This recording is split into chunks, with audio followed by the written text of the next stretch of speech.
Stop wasting your life. Introduction. Time is running out. This is not a scare tactic. It is the absolute truth. The moment you clicked on this video, the clock began ticking down on the rest of your life. Most of us live our lives as if we have an infinite amount of time in the bank. We wake up, we scroll through our phones, we go to jobs we merely tolerate, we come home, we watch television, and we go to sleep. We do this day after day, week after week, and year after year. We tell ourselves that we will chase our dreams tomorrow. We say we will get in shape next week. We promise that we will write that book or start that business next year. But tomorrow turns into next week, and next week turns into next month. And suddenly, 10 years have passed, and we are exactly where we started. This is what it means to live on autopilot. You are physically alive, but you are not truly living. You are merely existing.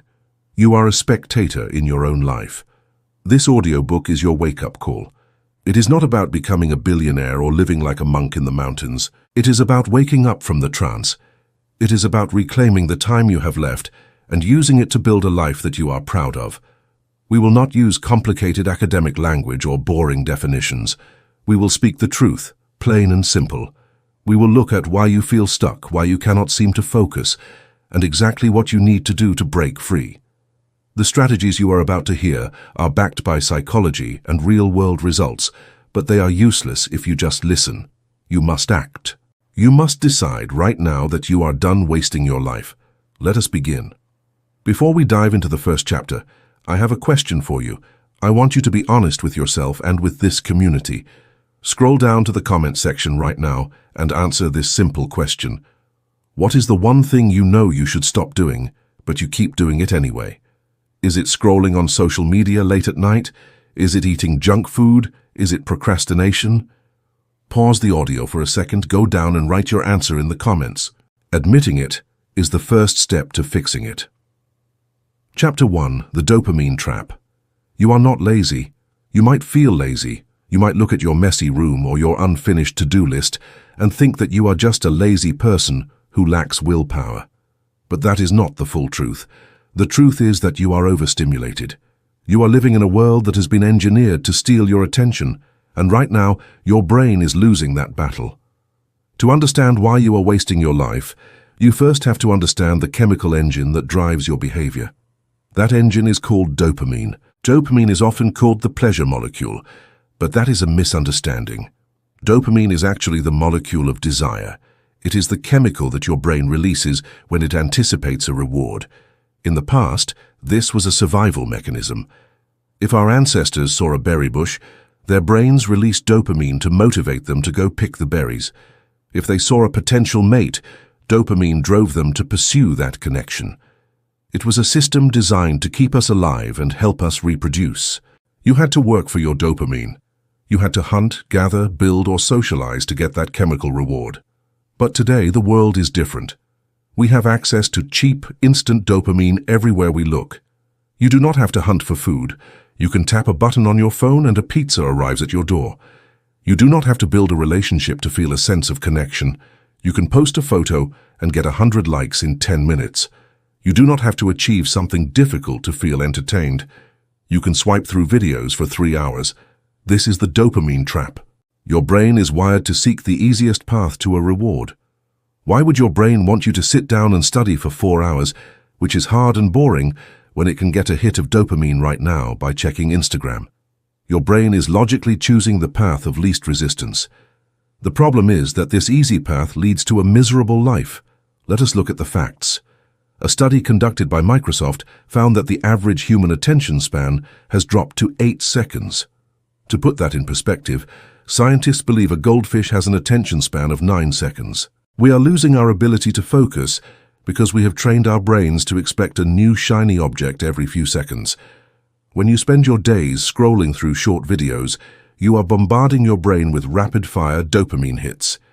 You are conditioning yourself to be intolerant of boredom. This is why you feel stuck.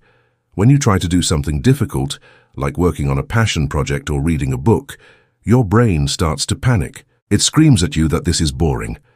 It craves the high-stimulation environment it is used to, so you reach for your phone, just to check it for a second, and suddenly, an hour is gone. You are caught in a loop of consumption. You consume content, food, and entertainment to feel good, but the good feeling fades instantly, so you consume more. This cycle drains your energy and your motivation. It leaves you feeling empty and anxious, wondering why you cannot seem to get anything done. The first step to stop wasting your life is to break this loop. You must reset your brain's baseline. You need to make hard things feel easier, and the only way to do that is to make the easy things impossible. We are going to talk about a powerful method called the dopamine detox. This is not a lifestyle choice that you have to keep up forever, but it is a hard reset button for your brain. The goal of a dopamine detox is to bore yourself. When you are bored, your brain looks for something to do. If you take away the phone, the television, and the junk food, suddenly writing that essay or cleaning your garage does not seem so bad. It actually seems interesting because it is better than staring at a wall. Here is how you execute a 24-hour dopamine detox. You pick a day, ideally a Saturday or Sunday, and you make a contract with yourself. For 24 hours, you will avoid all highly stimulating activities.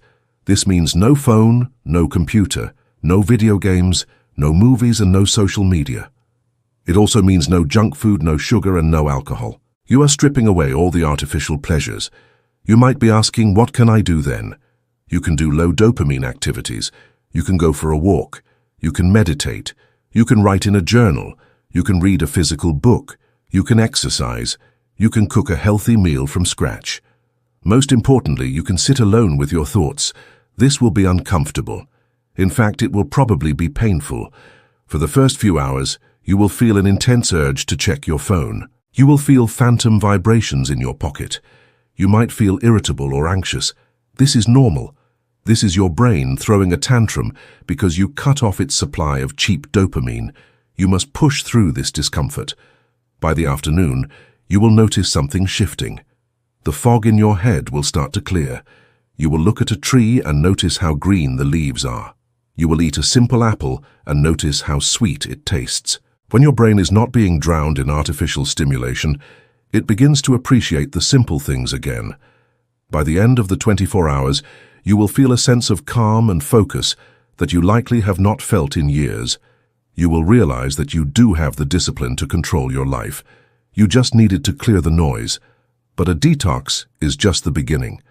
You cannot live in a detox forever. You have to go back to the real world where phones and computers are necessary tools. The key is to change your relationship with these tools. You must move from being a consumer to being a creator. A consumer is passive. A consumer lets the algorithm decide what they see and think. A creator is active. A creator uses technology to build, to learn, and to connect, but then puts it away. One of the most practical steps you can take immediately is to turn off your notifications.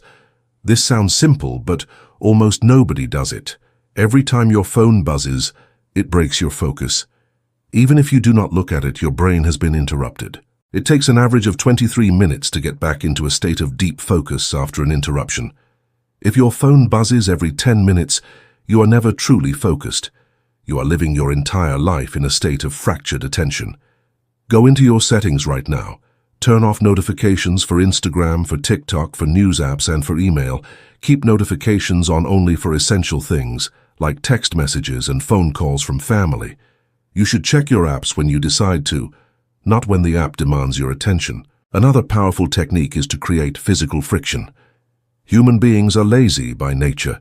We will always choose the path of least resistance. If your phone is on your desk while you are trying to work, you will pick it up. It is too easy. But if you put your phone in another room, or on a high shelf or inside a drawer, you add friction. Now, if you want to check social media, you have to physically get up and walk to get it. That small amount of effort is often enough to stop the habit loop. You have to design your environment to make bad habits difficult and good habits easy. If you want to stop watching television, unplug the television and put the remote in a drawer. If you want to read more, put a book on your pillow so you have to move it before you go to sleep. Let us talk about the tomorrow illusion. This is another major reason why we waste our lives. There is a concept in behavioral economics called present bias. This explains that humans value immediate rewards much more than long-term rewards. We logically know that saving money is good for our future self. We logically know that exercising will make us healthy in 10 years. But our emotional brain wants the pizza and the new shoes right now. We justify this by telling ourselves that we will start being good tomorrow. Tomorrow is a dangerous place. In our minds, tomorrow you is a superhero. Tomorrow you has endless energy. Tomorrow you loves to wake up early and go for a run. Tomorrow you never procrastinates. Because we have this idealized image of our future self, we feel okay about slacking off today. We think I can relax now because tomorrow I will work twice as hard. But when tomorrow comes, you are not tomorrow you. You are still today you. You are still tired, you are still unmotivated, and you still crave comfort, so you push it to the next tomorrow. And the cycle continues until you run out of tomorrows. You have to kill tomorrow you. You have to accept that the only time you have is right now. If you are not doing it today, you probably will not do it tomorrow. If you want to change your life, you have to start in the middle of the mess. Do not wait for the perfect time. Do not wait until you feel motivated. Motivation is a feeling, and feelings are unreliable. Some days you will feel like conquering the world, and other days you will not want to get out of bed. If you only work when you feel motivated, you will lose. You need discipline. Discipline is doing what needs to be done, even when you do not want to do it. It is a muscle. The more you use it, the stronger it gets. Every time you resist the urge to check your phone, your discipline muscle grows. Every time you choose a salad over a burger, you become stronger. Every time you sit down to work when you would rather watch a movie, you are taking control of your life. There is a real biological cost to high stimulation habits. Constant spikes in dopamine can lead to a state called downregulation. This is when your brain reduces the number of dopamine receptors because it is being overwhelmed. This makes you feel numb. It makes normal life feel grey and depressing. You might find that you cannot enjoy a sunset or a conversation with a friend because your brain is starving for that high-intensity digital hit. This is a tragic way to live. You are trading the deep, rich satisfaction of real life for a cheap, flickering screen. To reclaim your life, you must become comfortable with boredom. Boredom is not the enemy. Boredom is the birthplace of creativity. When you are bored, your mind starts to wander. It starts to solve problems. It starts to dream. All of the great inventions and works of art in history came from people who spent time alone with their thoughts. They did not have a supercomputer in their pocket to distract them every second. When you feel the itch of boredom, do not scratch it with your phone. Let it sit. Let your mind explore. You might be surprised at what you find. We also need to address the fear of missing out, or FOMO.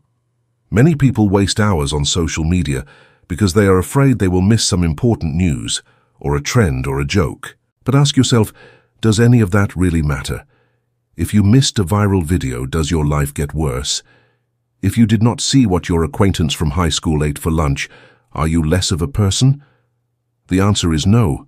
In fact, by trying not to miss out on the digital world, you are missing out on your real world. You are missing out on the person sitting in front of you. You are missing out on your own potential. Let us replace FOMO with JOMO, the joy of missing out. There is a freedom in not knowing. There is a peace in being disconnected. When you disconnect from the noise of the world, you can reconnect with yourself. You can hear your own thoughts again. You can remember what you actually care about, not what the internet tells you to care about. Now let us get practical about how to structure your day to avoid the dopamine trap. The most critical time of the day is the first hour after you wake up. Most people reach for their phone before their eyes are even fully open. This is a disaster. You are inviting the chaos of the world into your brain before you have even brushed your teeth. You are starting your day in a reactive mode, responding to emails and notifications, instead of in an active mode, setting your own intentions. Make a rule: no phone for the first hour of the day. Buy an old-fashioned alarm clock so you do not need your phone in the bedroom. When you wake up, drink water, stretch, look out the window, talk to your family. Let your brain wake up slowly and naturally. This sets a tone of calm and control for the rest of the day. If you win the morning, you win the day. Similarly, you need a wind-down routine at night. The blue light from screens suppresses melatonin, the hormone that helps you sleep. If you stare at your phone until the second you close your eyes, your sleep quality will suffer. Poor sleep leads to poor willpower the next day, which makes you more likely to fall back into bad habits. It is a vicious cycle. Set a deadline. 1 hour before bed, all screens go off. Read a book, take a warm shower, or reflect on your day. This will help you sleep better and wake up refreshed. There is another strategy called time blocking. Instead of having a vague to-do list, give every task a specific time slot. For example, say, I will write from 9 in the morning until 11 in the morning. During that block, you do nothing else. You do not check email, you do not clean the house, you do not snack. You focus on that one task. When the time is up, you take a break. This structure protects you from the drift of the day. It prevents you from multitasking, which is a myth anyway. The human brain cannot multitask. It can only switch tasks rapidly, which ruins your focus and lowers your IQ. Do one thing at a time, and do it with full attention. You must also be aware of the people around you. We often mimic the habits of those we spend time with. If all your friends are constantly on their phones, complaining about their lives and wasting time, it will be very hard for you to change. This is known as social contagion. You need to surround yourself with people who respect their time. If you cannot find those people in real life yet, find them through books, podcasts, and audiobooks like this one. Fill your ears with the voices of people who are disciplined and focused. Let their mindset become your mindset. Finally, you need to understand that you will fail. You will have days where you slip up. You will have days where you waste hours on the internet. Do not beat yourself up. Shame is not a productive emotion. Shame usually leads to more bad behavior because you feel bad and want a dopamine hit to feel better. If you mess up, just acknowledge it. Say, I wasted time today. That was not what I wanted. I will do better now, and then get back on track immediately. Do not wait for Monday. Do not wait for the morning. Start again right now. To summarize this chapter, you are fighting a war for your attention. The enemy is a world designed to keep you addicted to cheap dopamine. The weapon you need is discipline. You must break the loop of consumption. You need to reset your brain with a dopamine detox. You need to remove the triggers from your environment by hiding your phone and turning off notifications. You need to stop trusting tomorrow you and start taking action today. You need to embrace boredom and use it to fuel your creativity. You need to protect your mornings and your evenings. This is how you stop being a zombie and start being a human being again. The choice is yours.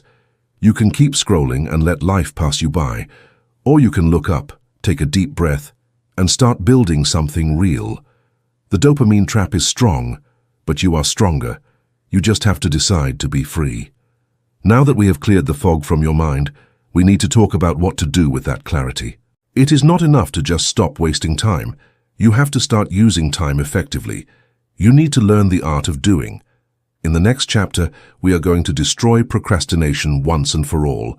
We are going to learn why waiting for inspiration is for amateurs and how you can become a person of action. Stay with me. The journey is just beginning. Chapter 2. The Art of Doing.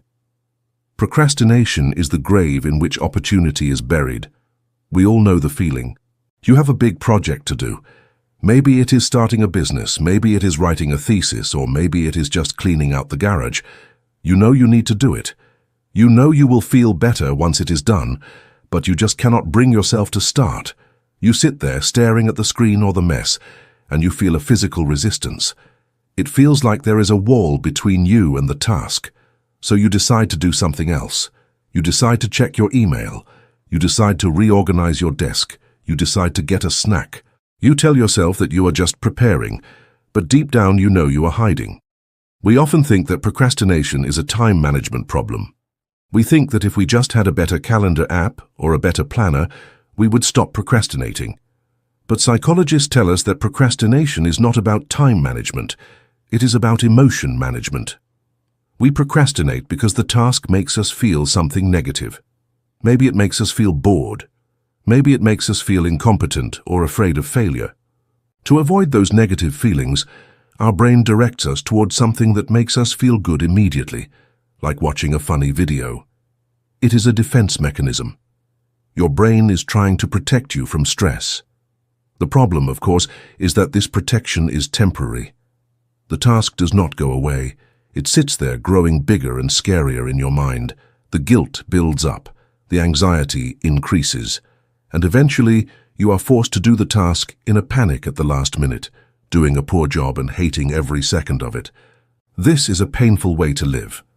The first principle of the art of doing is this: motivation is garbage. Do not rely on it. Motivation is an emotion, and like all emotions, it is fleeting. It comes and goes like the wind. If you only work when you feel motivated, you will never be consistent. You will work for 2 days, then stop for 2 weeks. Amateurs wait for inspiration to strike. Professionals get up and go to work. You have to divorce your actions from your feelings. It does not matter if you feel tired. It does not matter if you feel uninspired. You have a job to do and you do it. Think about brushing your teeth. Do you need to watch a motivational video to brush your teeth? Do you need to feel inspired to brush your teeth? No, you just do it because it is what you do. It is a non-negotiable part of your day.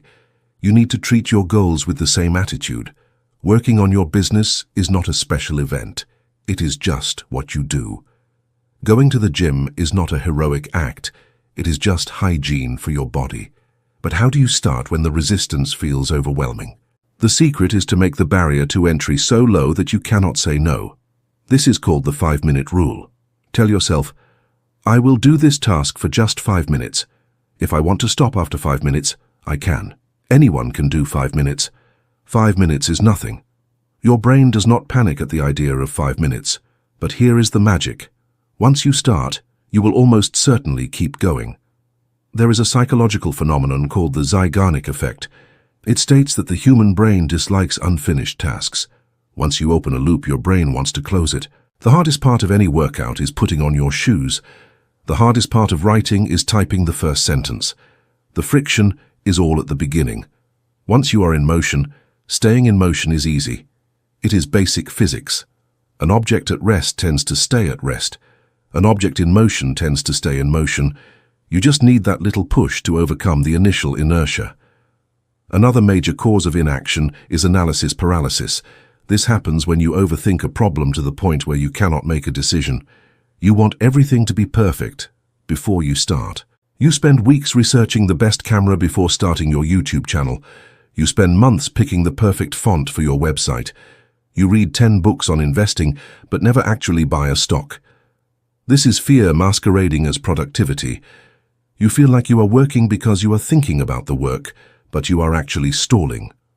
There is a famous parable about a pottery class. The teacher split the class into 2 groups. Group A was told they would be graded solely on the quality of their work. They had to produce one single perfect pot by the end of the semester. Group B was told they would be graded on the quantity of their work.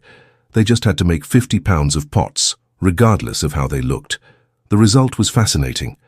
By the end of the semester, the best pots came from Group B, the quantity group.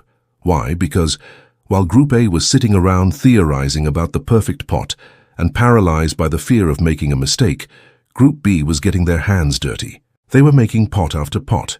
They were making mistakes, learning from them and improving rapidly. They learned by doing.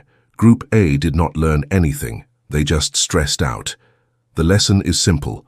Quantity leads to quality. You cannot think your way to perfection. You have to stumble your way there. You have to be willing to be bad at something before you can be good at it.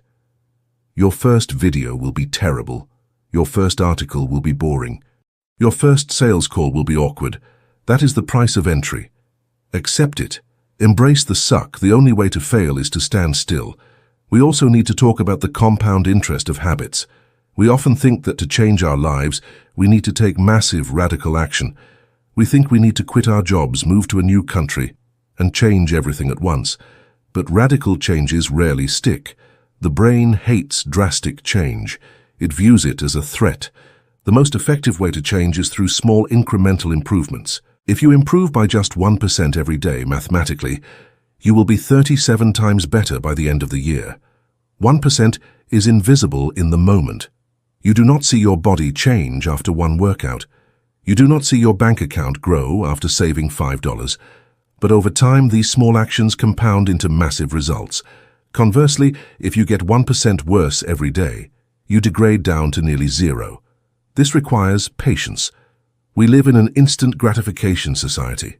We want the six-pack abs in 2 weeks. We want the $1 million in 6 months. When we do not see immediate results, we quit. This is the valley of disappointment.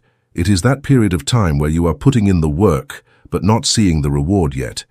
You have to have faith during this period. You have to trust the process. You are planting seeds. Just because you cannot see the plant above the soil yet does not mean it is not growing roots underneath.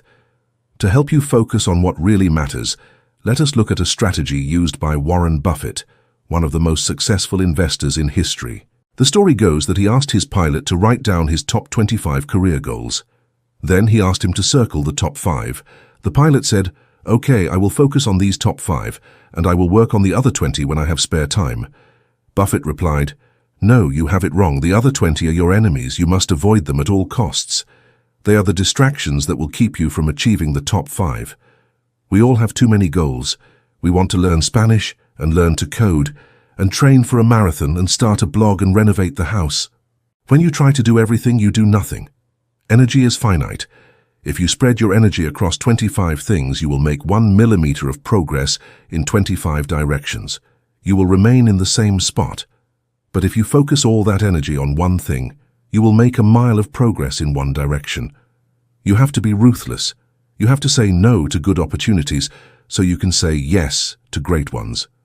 Pick your top priorities and ignore the rest. Another tool for the art of doing is the concept of eating the frog. Mark Twain once said, "If it's your job to eat a frog, it's best to do it first thing in the morning. And if it's your job to eat 2 frogs, it's best to eat the biggest one first." The frog is that one difficult, important task that you are dreading. It is the task you are most likely to procrastinate on. Most people make the mistake of starting their day with easy tasks. They check email, they clear out small notifications, they do busy work. By the time they get to the big, hard task, they are tired and their willpower is drained. So they push it to tomorrow. You must do the reverse. Identify your frog the night before. When you wake up, before you do anything else, eat the frog. Do the hard thing first. Once the hard thing is done, the rest of the day is easy. You feel a massive sense of relief and accomplishment. You walk around with a lightness in your step because the heavy burden is gone. This builds momentum. Success breeds success. It is also important to create an environment that forces you to work. If you try to work in a room with a television, a video game console, and a refrigerator full of snacks, you are testing your willpower every second. Eventually, your willpower will break. You need to design a workspace that is boring. A desk, a chair, a computer. That is it. If you can, leave your house. Go to a library or a coffee shop. When you are in a place where everyone else is working, you will feel social pressure to work too. It is much harder to watch funny cat videos when strangers are sitting next to you. Let's discuss the power of accountability. It is easy to break a promise to yourself. You can just rationalize it away. But it is much harder to break a promise to someone else. If you tell a friend, "I will send you the first draft of my chapter by Friday at 5 p.m., you have created a social cost for failure. You do not want to look like a flake. You do not want to disappoint them. Find an accountability partner. It could be a friend, a colleague, or a mentor. Set specific goals and deadlines, and check in with each other. Even better, put money on the line. Give your friend $50 and say, "If I do not complete this task by Friday, you keep the money." Now, procrastination has a financial cost. You will be amazed at how focused you become when $50 is at stake. Finally, you must change your identity. Stop telling yourself, "I am a procrastinator." Stop saying, "I am bad at time management." When you say these things, you are reinforcing that identity. You are giving yourself permission to act that way. Start saying, "I am a person who gets things done. I am disciplined. I am consistent." It might feel like a lie at first. That is okay. Fake it until you make it is real advice. If you act like a disciplined person for long enough, eventually you will become one. Your actions shape your identity. Every time you choose to work instead of delay, you are casting a vote for the type of person you want to be. The art of doing is not about being a robot. It is not about working 24 hours a day. It is about doing what you say you are going to do. It is about self-respect. When you procrastinate, you are disrespecting your future self. You are sabotaging your own potential. But when you take action, you are honoring your life. Action cures fear. Action creates clarity. Action produces results. You can read 100 books on how to swim, but you will never learn until you jump in the water. So what are you waiting for? The water is cold, yes. The waves are scary, yes, but you cannot learn from the shore. Jump in. In the next chapter, we will go deeper. We will look at the internal dialogue that runs your life. We will explore how your own thoughts might be your biggest enemy and how to rewire your brain to support your mission instead of sabotaging it. We are going to master the mind. Keep listening. Chapter 3. Mastering your mind. You are not your thoughts. You are the observer of your thoughts. This is the most important distinction you will ever make in your life. If you do not understand this, you will be a slave to your mind forever. Most people believe that the voice in their head is them. They think that every anxious whisper, every self-critical remark, and every fearful prediction is the absolute truth. They let this internal narrator drive the bus of their life, and usually that narrator drives them straight off a cliff. We have spent the first 2 chapters talking about external behaviors. We talked about putting down the phone to stop the dopamine drain. We talked about taking action to kill procrastination. But now we have to go upstream. We have to go to the source. All behavior begins with a thought. If your software is corrupted, it does not matter how good the hardware is. You can have all the discipline in the world, but if your mind is constantly telling you that you are a failure, you will eventually self-sabotage. You will find a way to mess it up because your external reality must match your internal identity. The human mind is a magnificent tool, but it is a terrible master. It was designed for survival, not for happiness. Your brain is a 2-million-year-old piece of machinery that is obsessed with keeping you safe. To your ancient brain, safe means staying in the cave. Safe means not drawing attention to yourself. Safe means doing exactly what you did yesterday. In the modern world, this survival mechanism is what keeps you stuck. It perceives a public speech as a life or death threat. It perceives starting a business as a risk of starvation. It perceives rejection as a death sentence. To stop wasting your life, you have to learn how to override this default programming. You have to become the master of your own mind. You have to learn how to talk to yourself, how to reframe your fears, and how to rewrite the stories that have been playing on a loop in your head since you were a child. Let us start with one of the biggest mental prisons that holds people back. It is called the spotlight effect. We walk around believing that we are the main character in a movie and that everyone else is the audience. We think people are constantly watching us, judging us, and analyzing our every move. You are afraid to go to the gym because you think everyone will look at how out of shape you are. You are afraid to post a video online because you think people will laugh at your voice. You are afraid to wear a certain outfit because you think people will think it is ugly. Here is the liberating truth. Nobody cares. Nobody is watching you. They are not watching you because they are too busy worrying about who is watching them. Everyone is the main character in their own movie. To them, you are just an extra in the background. There was a famous study done at Cornell University that proved this. Researchers asked a student to wear a bright yellow t-shirt with a picture of Barry Manilow on it. It was a shirt designed to be embarrassing. The student had to walk into a crowded classroom full of other students. After the student walked out, the researchers asked him how many people he thought had noticed the shirt. The student predicted that at least 50% of the class had noticed. He felt like a neon sign. He felt like all eyes were on him. Then the researchers surveyed the class. Do you know how many people actually noticed the shirt? Less than 20%. The student overestimated the attention he was getting by a massive margin. This is the spotlight effect in action. We amplify our own importance in our heads. We think our mistakes are headline news, but to everyone else, they are barely a blip on the radar. Think about the last time you saw someone do something embarrassing in public. Maybe someone tripped on the sidewalk. You probably noticed it for 3 seconds, thought, oops, and then went back to thinking about what you were going to eat for lunch. You did not go home and write a diary entry about the stranger who tripped. You did not call your mother to tell her about it. You forgot about it instantly. That is exactly how people treat your mistakes. This realization should make you feel free. You are free to fail. You are free to be awkward. You are free to try new things. If you fail, nobody will care. If you succeed, they will probably just ask you how you did it so they can do it too. The fear of judgment is a ghost. It has no teeth. It cannot hurt you unless you let it. Now we must address the hardware of your brain. For a long time, scientists believed that the adult brain was fixed. They thought that once you reached a certain age, your neural pathways were set in concrete, and you could not really change who you were. If you were anxious, you were stuck being anxious. If you were not good at math, you would never be good at math. We now know this is completely false. The concept is called neuroplasticity. Your brain is plastic. It is malleable. It is constantly changing shape based on how you use it. Every time you think a thought or perform an action, you are strengthening a neural pathway. Imagine a dense forest. If you walk through the forest once, you might leave a few broken twigs, but the path is barely visible. If you walk the same path every day for a month, you will beat down the grass and create a trail. If you walk it every day for 10 years, it becomes a highway. It becomes the default route. This is how habits and personality traits are formed. If you spend 10 years complaining every morning, you have built a superhighway for negativity in your brain. Your brain will automatically take that path because it is the path of least resistance. You have physically wired yourself to be a pessimist. But the beauty of neuroplasticity is that you can build new roads.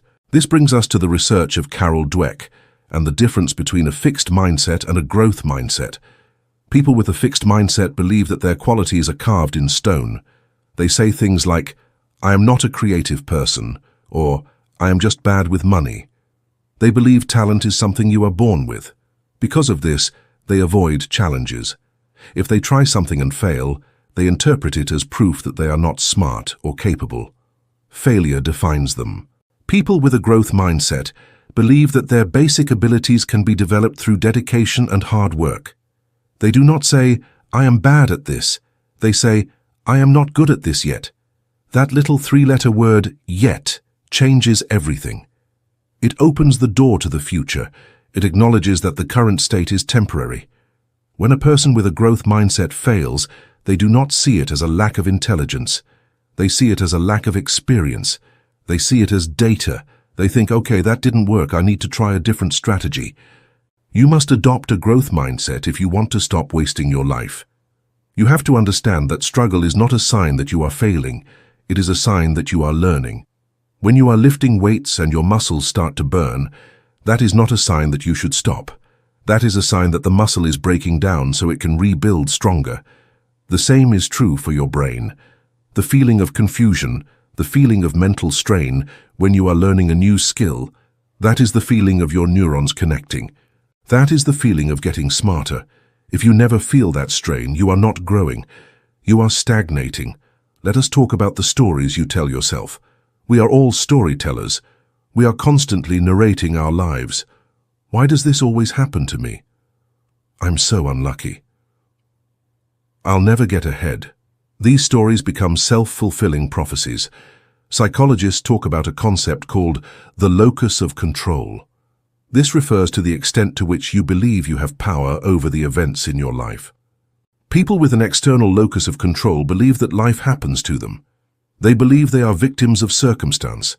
They blame the economy, the government, their boss, their parents, their genetics, or just bad luck.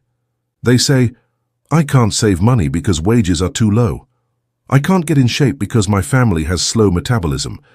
When you have an external locus of control, you are a passenger in your own life. You are sitting in the back seat complaining about the driving, but you refuse to grab the steering wheel. This is a very comfortable place to be because it absolves you of responsibility. If it is not your fault, then you do not have to fix it. You can just sit there and be angry. But it is also a trap. If you are not responsible for your problems, you cannot be responsible for your solutions. You are powerless. People with an internal locus of control believe that life happens for them and by them. They take extreme ownership of their lives. Even if a situation is not their fault, they accept that it is their responsibility to deal with it. If it rains on their wedding day, they do not curse the sky, they get umbrellas. If they get fired, they do not wallow in self-pity. They update their resume and learn new skills. You must shift from a victim mentality to a victor mentality. This is not about blaming yourself for everything. It is about empowering yourself to change anything. Let us say you had a difficult childhood. That is a tragedy and it is not your fault. But if you use that childhood as an excuse for why you are a miserable adult, you are wasting your life. You are letting the past control the present. A victor says, "Yes, I had a hard start. That means I have to work harder than others. But I will not let my history dictate my destiny." There is a powerful tool for shifting your mindset called cognitive reframing. This is a technique used in therapy to change the way you look at a situation. It is the ability to flip the script. When you catch yourself thinking a negative thought, challenge it. Ask yourself, is this true? Is there another way to look at this? For example, let us say you lose a client in your business. The victim thought, "I am a failure. I will never succeed. The economy is terrible." The victor reframe. This is a wake-up call. Maybe my service was not good enough. What can I learn from this feedback to make my business better? Now I have space for a new, better client. Do you see the difference? The situation is exactly the same. The client is gone. But the reaction is completely different. One reaction leads to depression and inaction. The other reaction leads to growth and improvement. The event does not control you. Your interpretation of the event controls you. Another critical component of mastering your mind is understanding the reticular activating system, or RAS. This is a bundle of nerves at our brainstem that filters out unnecessary information so the important stuff gets through. Your brain is bombarded with millions of bits of data every second. Sights, sounds, smells, sensations. If your brain processed all of it, you would go insane. So the RAS acts as a bouncer at a club. It only lets in the things that matter. But how does the RAS know what matters? It knows because you tell it. If you decide to buy a specific model of a car, let's say a red Tesla, suddenly you will start seeing red Teslas everywhere. They were always there, but your RAS was filtering them out because they were not important to you. Now that you have focused on them, your RAS lets them in. This applies to opportunities and problems as well. If you tell yourself, "The world is a dangerous, hostile place," your RAS will filter for danger. You will notice every rude person, every sad news story, and every risk.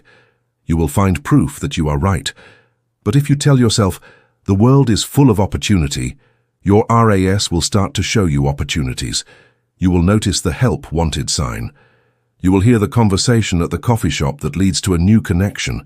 You will see the path forward. You see what you look for. This is why gratitude is not just a fluffy spiritual concept. It is a practical mental tool. When you practice gratitude, you are training your RAS to scan the world for good things. You are literally rewiring your brain to see the positive. This gives you more energy and more resilience to handle the negative. So how do we reprogram the mind practically? We use affirmations. Now wait, I know what you are thinking. You are thinking of people standing in front of a mirror chanting, "I am beautiful," while they feel ugly. That does not work. Affirmations must be grounded in action and direction. They are not magic spells. They are instructions to your RAS.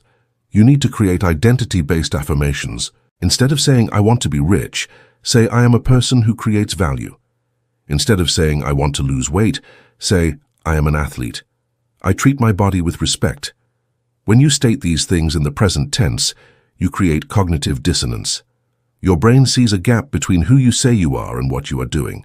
To close that gap, your brain will start to nudge your behavior to match your new identity. If you say, "I am a healthy person," and then you reach for a donut, your brain will trigger a feeling of discomfort. It will say, "Wait, this doesn't match the script. Healthy people don't eat this." It gives you a moment of pause. That moment is where your power lies. You must also learn to make friends with fear. Fear is not the enemy. Fear is a compass.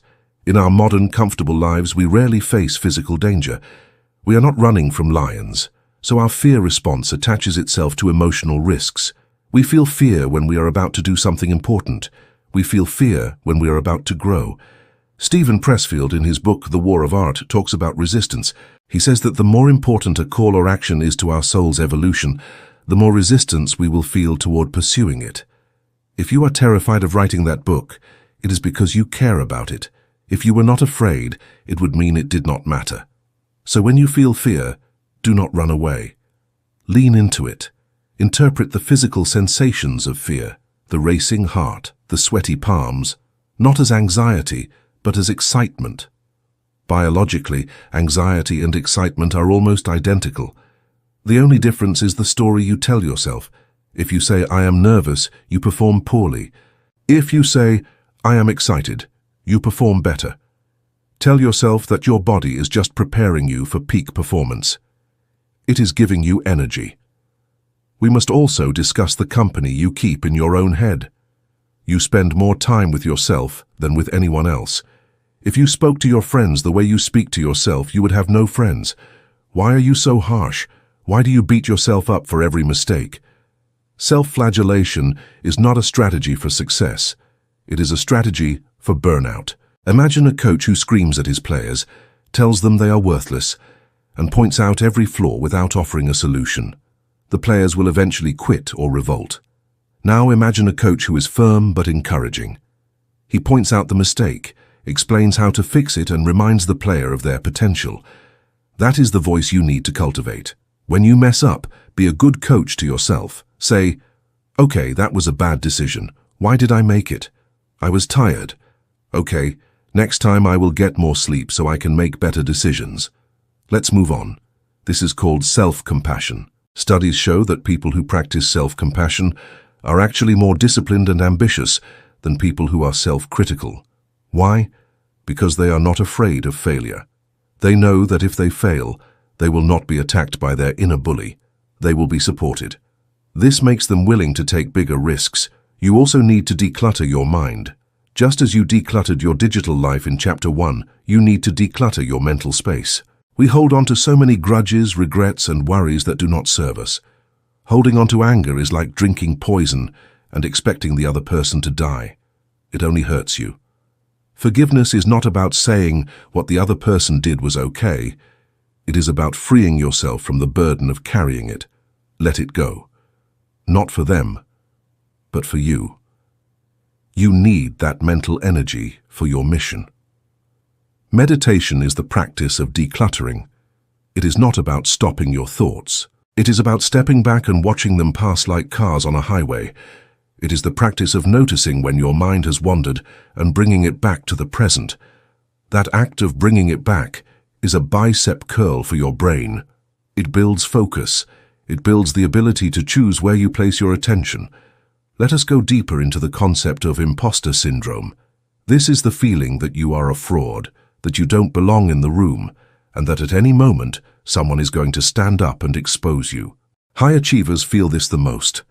Maya Angelou written 11 books and won every award, and she still said she felt like a fraud.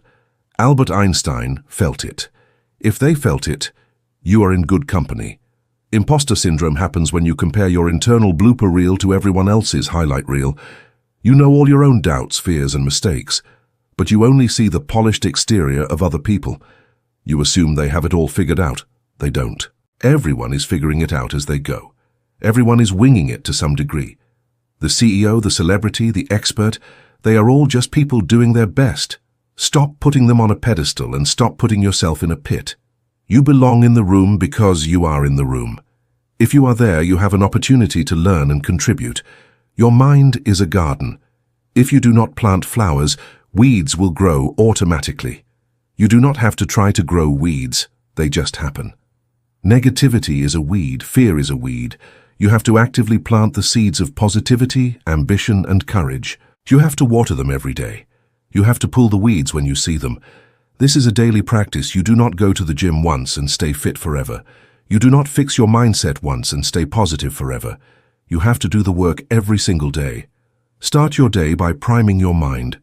Do not wake up and immediately check the news, which is designed to make you scared and angry. Wake up and read something inspiring. Listen to a podcast that teaches you something. Write down 3 things you are grateful for. Visualize your day going well. Visualize yourself handling challenges with grace. This is like putting on armor before you go into battle. If you prime your mind for success, you will be more likely to find it. Remember, your beliefs are not facts. A belief is just a thought that you have thought over and over again, until you accepted it as truth. I am shy is a belief, not a fact. Making money is hard is a belief, not a fact. You can change your beliefs. You can choose new ones that serve you better. Challenge every assumption that limits you. Ask, who told me this? Is it actually true? Does believing this help me or hurt me? If a belief hurts you, throw it away. You are the architect of your own psychology. You can design a mind that is resilient, focused, and optimistic. It takes time, yes. It takes effort, yes. But the alternative is to live as a prisoner of your own past and your own fears. You have the power to change the channel. When the inner critic starts shouting, you can acknowledge it and say, I hear you. But we are not doing that today. You can choose to focus on your strengths rather than your weaknesses. You can choose to focus on the solution rather than the problem. Mastering your mind is the ultimate victory. When you control your mind, you control your reality. The external world can be chaotic, stressful, and unfair, but your internal world can be a fortress of calm and determination. No one can enter that fortress without your permission. As we move toward the next chapter, we are going to take this new mindset and apply it to the bigger picture. We are going to talk about direction. A focused mind is useless if it is focused on the wrong things. You can climb the ladder of success efficiently, but it is a tragedy if you get to the top and realize the ladder was leaning against the wrong wall. We need to find your North Star. We need to define your purpose. So, take a deep breath. Clear your mind. The past is gone. The future is unwritten. All you have is this moment and the thoughts you choose to think right now. Choose wisely. Choose strength. Choose growth. You are ready. Let's keep moving. Chapter 4. Finding your North Star. Imagine you are in the middle of a vast ocean. You have a powerful boat with a massive engine and plenty of fuel. You are motivated. You are working hard. You are steering the wheel and pushing the throttle to the maximum. You are moving fast. The wind is in your hair and the salt spray is on your face. You feel productive because you are moving. But there is a problem. You do not have a compass. You do not have a map. You do not have a destination. You are just spinning in circles at high speed. This is how most people live their lives. They are busy, but they are not effective. They are moving, but they are not going anywhere. They are working hard at jobs they do not like, to buy things they do not need, to impress people they do not even know. This is the definition of wasting your life. To stop wasting your life, you must find your direction. You must find your North Star. A North Star is a fixed point that guides you. It is a set of values and a sense of purpose that tells you which way to go when the world gets dark and the waves get high. Without a North Star, you're at the mercy of the current. You go wherever the wind blows you. If the media tells you to be angry, you get angry. If your boss tells you to work 60 hours a week on something you hate, you do it. If society tells you that success is a big house and a fancy car, you spend 40 years chasing those things, only to realize they do not make you happy. Having a sense of purpose is the ultimate filter. It tells you what to say yes to, and more importantly, it tells you what to say no to. Many people think that finding your purpose is a magical event. They wait for a lightning bolt of inspiration. They wait for a sign from the universe. They wait for their passion to suddenly appear in a dream. This is a lie that has ruined many lives. Passion is not something you find. Passion is something you build. There is a common piece of advice that says you should follow your passion. This is actually very bad advice for most people. If you wait to feel passionate before you start working, you will be waiting forever. Real passion comes after you have put in the work to become good at something. It is a result of mastery and competence. Think about anything you are currently passionate about. Maybe it is a hobby or a sport or a specific topic. Were you passionate about it the very first second you tried it? Probably not. You were probably frustrated and clumsy, but as you practiced and got better, you started to enjoy it. As you started to enjoy it, you spent more time on it. This created a loop. Competence leads to passion, and passion leads to more competence. Stop looking for a feeling and start looking for a problem you want to solve. Stop asking what the world can give to you and start asking what you can offer to the world. There is a simple way to find your direction without using complicated charts or spiritual jargon. It is based on an old concept that looks at 4 simple questions.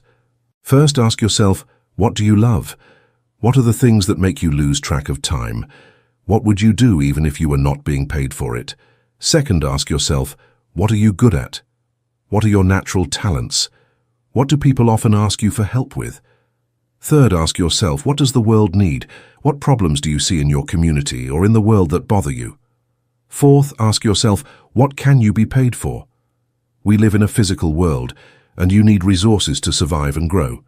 Where these four questions intersect is where your North Star lies. If you do something you love and are good at, but the world does not need it and you cannot get paid for it, you have a hobby.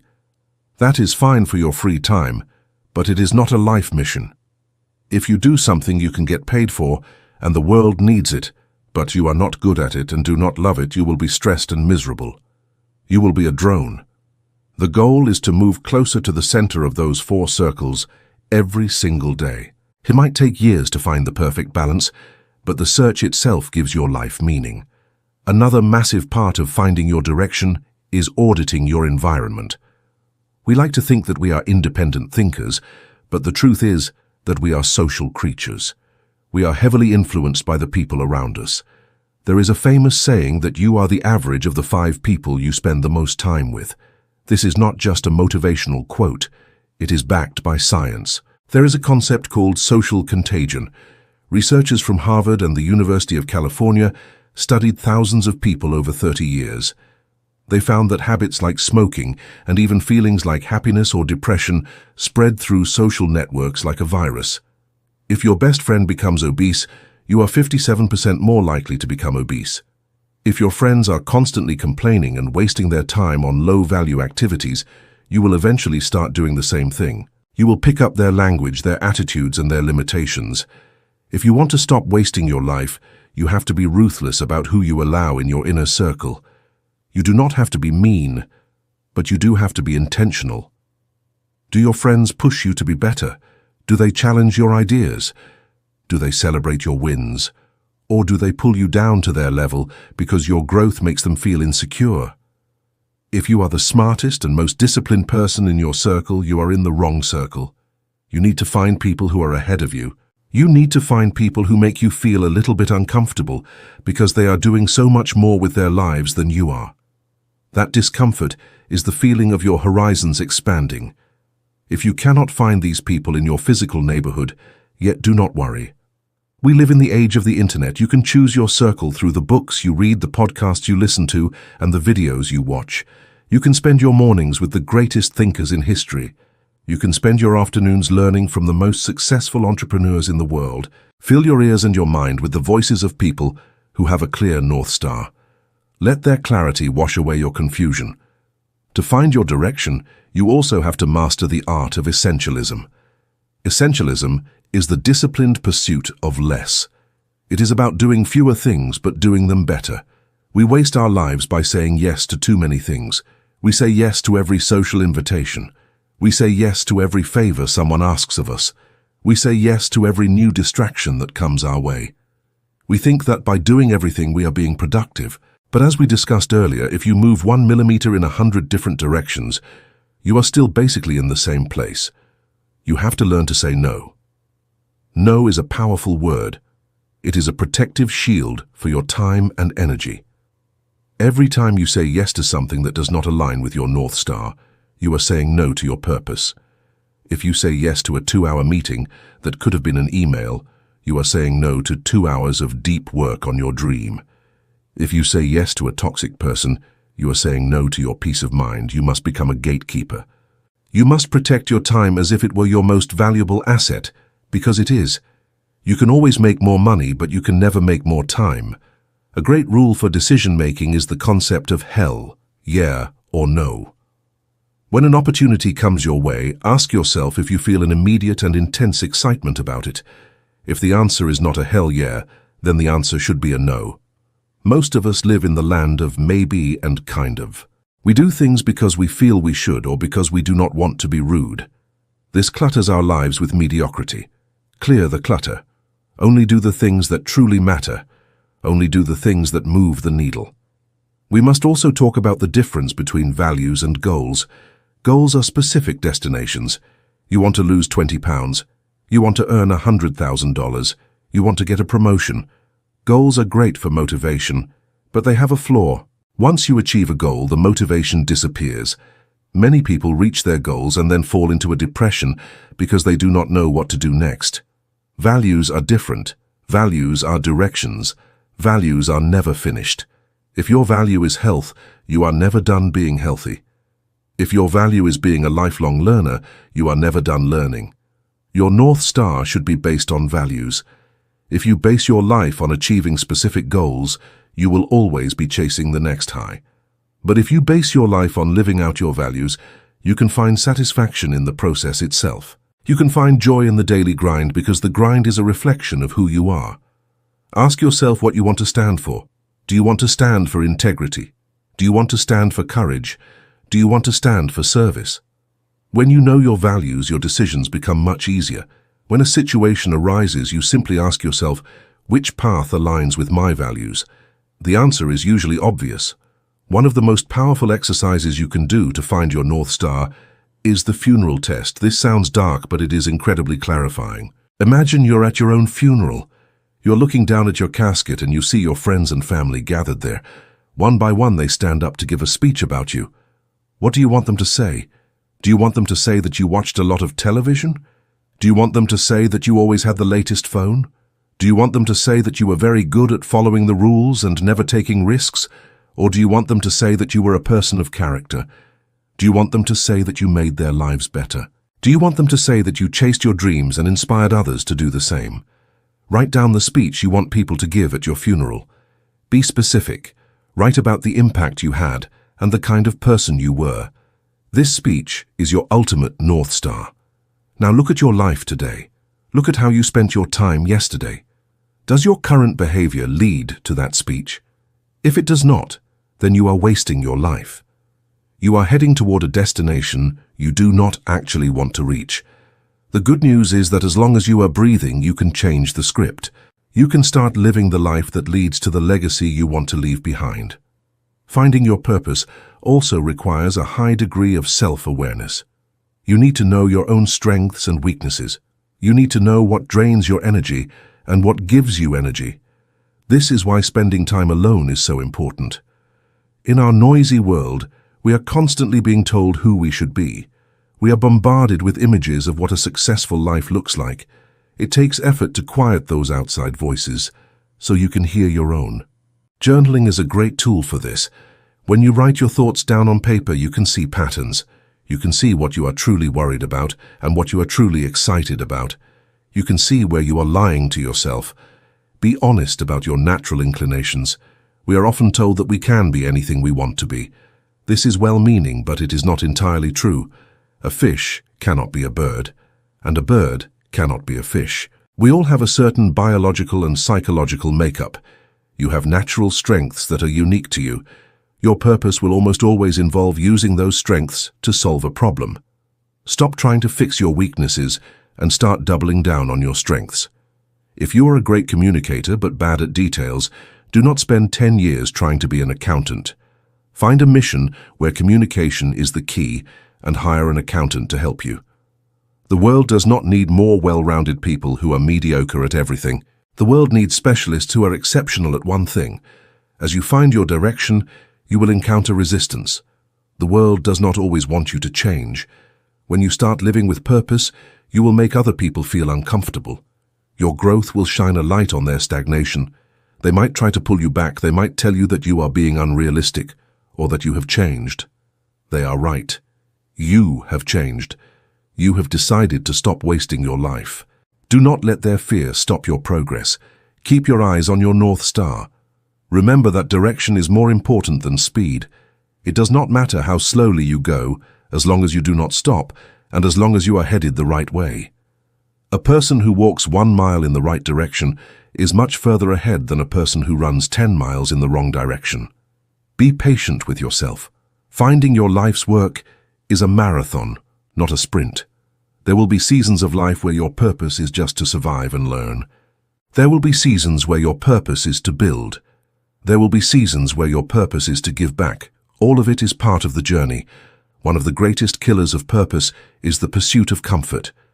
Comfort is a beautiful place, but nothing ever grows there. If you make comfort your primary goal, you will naturally avoid the challenges and risks that are necessary for growth. You will stay in the job that is easy but boring. You will stay in the relationship that is safe but dead.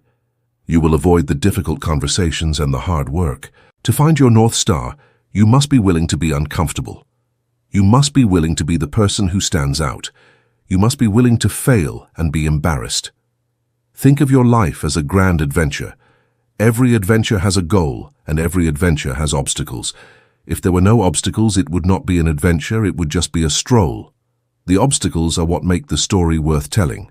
When you encounter a challenge, do not ask why this is happening to you. Ask what this challenge is teaching you and how it is helping you reach your destination. Use your North Star to navigate through the storms. In the next and final chapter, we are going to talk about the ultimate motivator. We are going to talk about the fact that this journey has an end.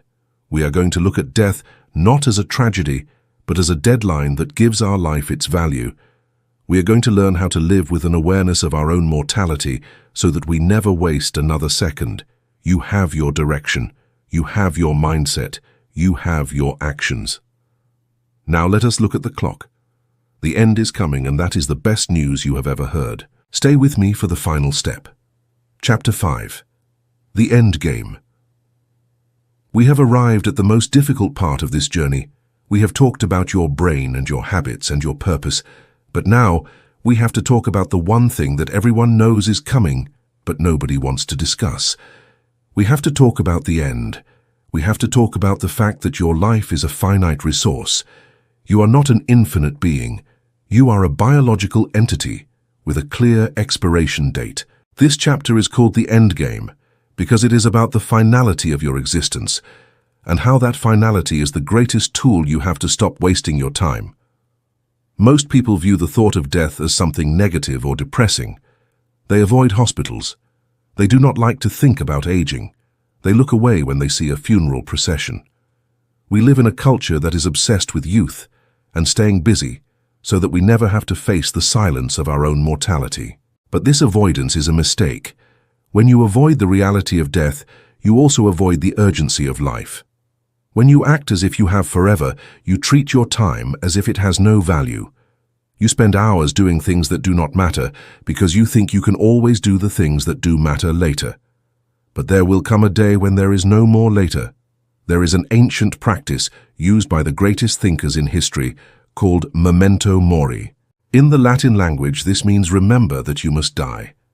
In ancient Rome, when a general returned from a great victory and paraded through the streets, a servant would stand behind him in his chariot. While the crowd was cheering and throwing flowers, the servant would whisper in the general's ear, "You are only a man and you will die." This was not meant to make the general sad. It was meant to keep him grounded and focused on what truly mattered. It was a reminder that fame and glory are temporary, but the character of a person is what remains. You must adopt this practice today.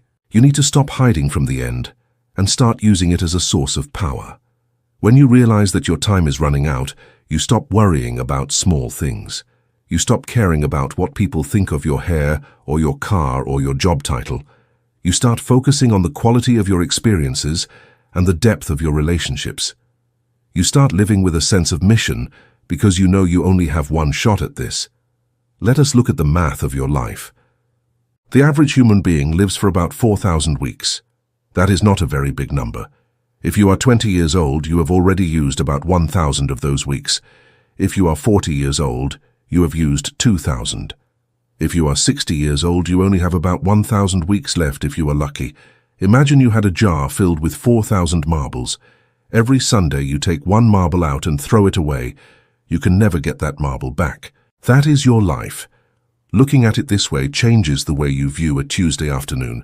It makes you realize that every hour is a brick in the building of your legacy. There was a famous study conducted by a nurse named Bronnie Ware who spent years working with people who were in the final weeks of their lives. She sat with them in their hospital rooms and listened to their stories. She asked them if they had any regrets or if there was anything they would do differently.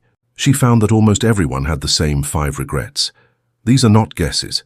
These are facts from people who were at the very end of their journey. The first and most common regret was this: I wish I had the courage to live a life true to myself and not the life others expected of me. This is the ultimate form of wasting your life. It is when you make decisions based on what your parents wanted, or what your friends thought, or what society told you was successful. You spent your years trying to fit in and be normal, only to realize at the end that you ignored your own soul. The way to avoid this is to start being honest with yourself right now. What do you actually want? What makes you feel alive? If you are living for someone else, you are already dead. You must have the courage to be misunderstood. You must have the courage to be different. The second regret was, I wish I had not worked so hard. This did not mean they wished they were lazy. It meant they regretted making their job their entire identity. They regretted missing the birthdays and the quiet moments and the growth of their children. They realized that no one on their deathbed ever says they wish they had spent more time at the office or sent more emails. They wish they had prioritized human connection over professional status. The actionable step here is to create boundaries. Work is a tool to fund your life, but it is not your life. You must learn to close the laptop and be present with the people who love you. The third regret was, I wish I had the courage to express my feelings. We waste so much of our lives holding things in. We suppress our anger and our love and our dreams because we are afraid of conflict or rejection. We settle for a mediocre existence because it feels safe. But when you are at the end, the fear of rejection vanishes. You realize that the only thing worse than being rejected is never being known. You should tell people how you feel today. Tell someone you love them. Tell someone you are sorry. Speak your truth even if your voice shakes. The fourth regret was, I wish I had stayed in touch with my friends. We let deep friendships slip away because we get busy with our own lives. We assume they will always be there, but relationships require maintenance. They are like plants that need water. When you are old, you will not care about your social media followers. You will care about the people who know your history and who have been through the fire with you. Pick up the phone today and call someone you have not spoken to in a year. Rebuild those bridges before they are gone forever. The fifth regret was, I wish that I had let myself be happier. This is a profound realization. Happiness is a choice. It is a state of mind that you must cultivate. Many of the people in the study realized too late that they had spent their lives waiting for things to be perfect before they allowed themselves to be happy. They were waiting for the promotion or the new house or the retirement. They did not realize that happiness was available to them every single day in the small things. You do not need a reason to be happy. You can choose to find joy in the sun on your skin, or the taste of your coffee, or the fact that you can breathe. To truly master the end game, you must perform the obituary exercise.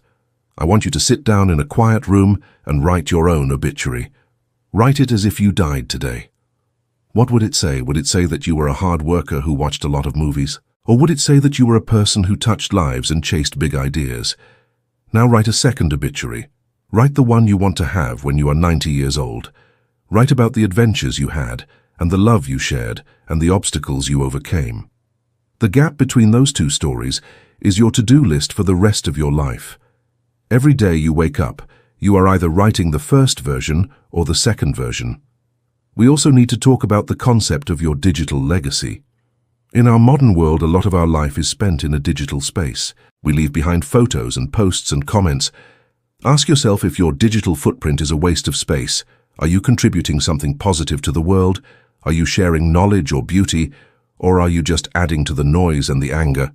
When you are gone, your children and grandchildren will be able to look back at what you did online. Make sure they see a person they can be proud of. There is a psychological state called mortality salience.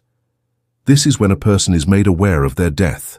Studies show that when people are reminded of their mortality, they often become more generous and more focused on their core values. They become less interested in superficial things and more interested in leaving an impact. You can trigger this state every morning. When you wake up, say to yourself out loud, "Today might be my last day." This is not being dramatic. People die every day who thought they would have a tomorrow. By acknowledging this possibility, you bring an incredible amount of focus to your day. You do not waste time on petty arguments. You do not get upset about traffic. You focus on what is essential. One of the most powerful motivational lines I can give you is this: you have two lives, and the second one begins when you realize you only have one. Most people are still living their first life. They are drifting and waiting. But you can start your second life today. You can decide that from this moment on, you will not be a spectator. You will be a participant.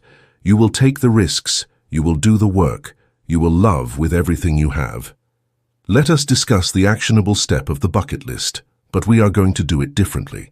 Instead of a list of places you want to visit, I want you to create a list of people you want to help and skills you want to master.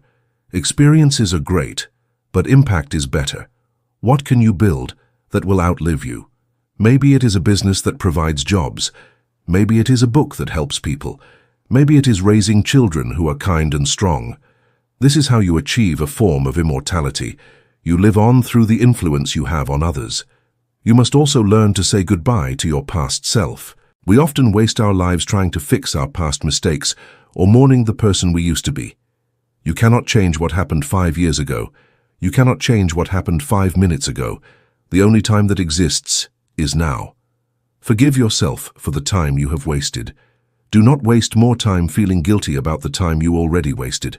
That is a double loss. Take the lessons and leave the baggage behind. You are a new person in every moment. Think about the biological reality of your body. Your cells are constantly dying and being replaced. You are literally not the same person you were 7 years ago. You have a brand new heart and brand new lungs and brand new skin.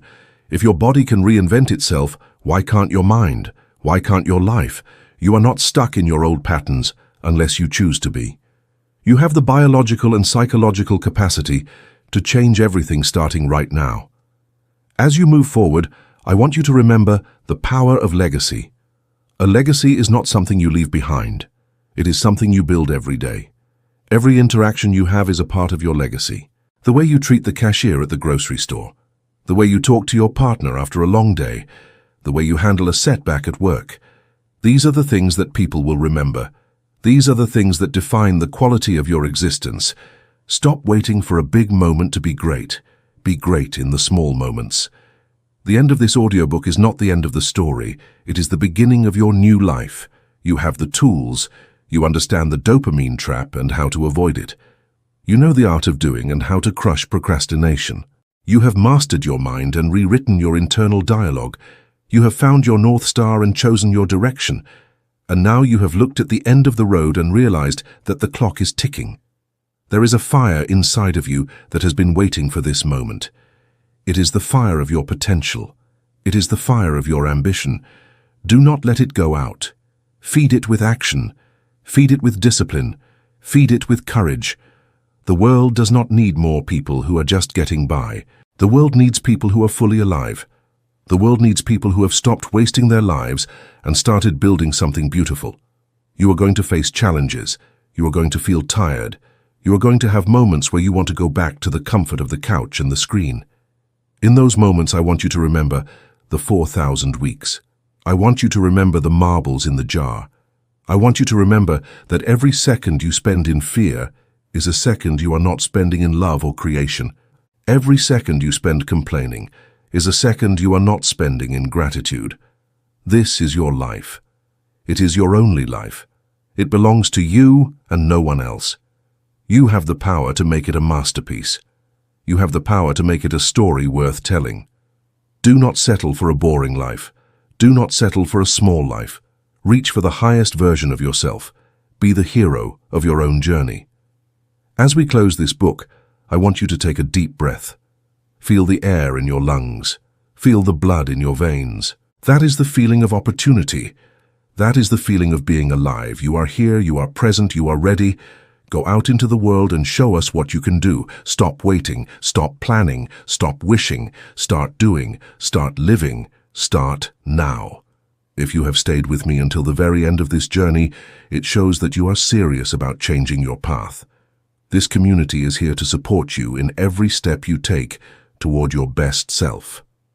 To continue receiving the tools and the motivation you need to stay on track and to ensure you never fall back into old patterns, make sure you stay connected with us.